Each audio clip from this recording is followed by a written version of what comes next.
যুদ্ধবিরতি চলছে, টেবিলে বসে আলোচনা করছে সবাই।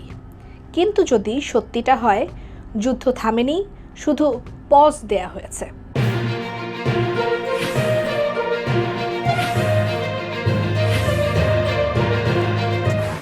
আর সেই বিরতির আড়ালে একটা দেশ তার সবচেয়ে ভয়ঙ্কর অস্ত্রগুলো প্রস্তুত করে রাখছে। মধ্যপ্রাচ্যে আপাত শান্তি, ইরান, যুক্তরাষ্ট্র এবং ইসরায়েল তিন পক্ষ এখন সরাসরি সংঘর্ষ থেকে সরে এসে আলোচনার টেবিলে। ক্যামেরার সামনে কূটনীতি, ক্যামেরার বাইরে চলছে হিসেব নিকেশ। এই সময়ই আসে একটি বড় দাবি। ইরান বলছে তাদের ক্ষেপণাস্ত্র সক্ষমতার সামান্য অংশই ব্যবহার করা হয়েছে, মানে যে আঘাত আমরা দেখেছি তা পুরো শক্তির খুবই ছোট অংশ। তাহলে বাকি শক্তি সেটি এখন কোথায়? ইরানের প্রতিরক্ষা কাঠামো একটি বিশাল ছড়িয়ে থাকা নেটওয়ার্ক, 1000-এর বেশি ধরনের অস্ত্র, হাজার হাজার উৎপাদন ইউনিট, গোপন ও বিকেন্দ্রীকৃত অবকাঠামো। এই সিস্টেম এমনভাবে তৈরি, একটি স্থাপনা ধ্বংস হলেও পুরো উৎপাদন থেমে যায় না। এটা শুধু শক্তি নয়, এটা দীর্ঘমেয়াদী যুদ্ধের প্রস্তুতি।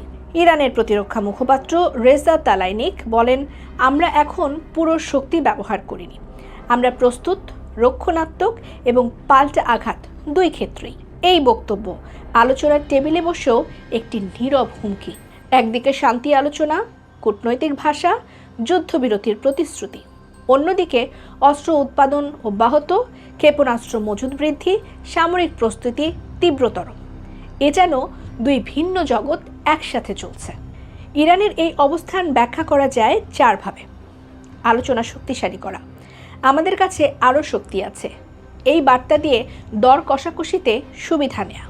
ডিটারেন্স, ভয় সৃষ্টি, শত্রুকে সতর্ক রাখা যাতে তারা নতুন করে হামলার চিন্তাও না করে। সময় নেয়া, যুদ্ধবিরতির সময় ব্যবহার করে আরও শক্তিশালী হওয়া।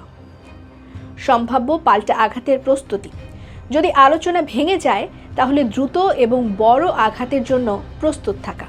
এখন পরিস্থিতি দাঁড়িয়েছে এমন, আলোচনা সফল হলে শান্তি প্রতিষ্ঠা হতে পারে, কিন্তু আলোচনা ব্যর্থ হলে এই অব্যবহৃত শক্তি হঠাৎই ব্যবহার হতে পারে, আর তখন সংঘাত হবে আরও বড়, আরও তীব্র।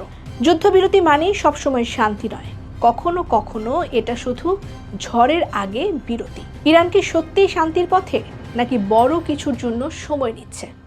আপনি কি মনে করছেন, এই আলোচনা কি স্থায়ী সমাধান আনবে, নাকি আবার শুরু হবে আরও ভয়ঙ্কর কোনো সংঘাত?